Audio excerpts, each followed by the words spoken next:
Hello, sir. What's up, buddy? So, I popped in, I got the back seat, the ass part of the back seat's out, and of course, one of the screws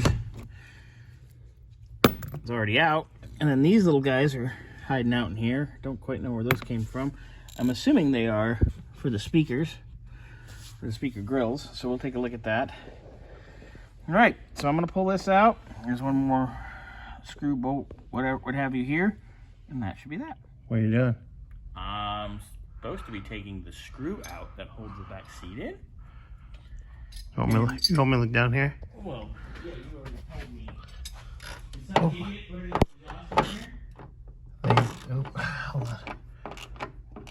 Yep, they use that hole for the exhaust hanger. Yeah, so stupid people have been here. Let's see. Does that one fit? Go. You want me to go? Yep. Yep. There it goes. Alright, well, we just thought I'd show you guys that. Oh, it's not even focusing on that. There we go. We'll have the shocks done here in a few. Alright, guys. Later.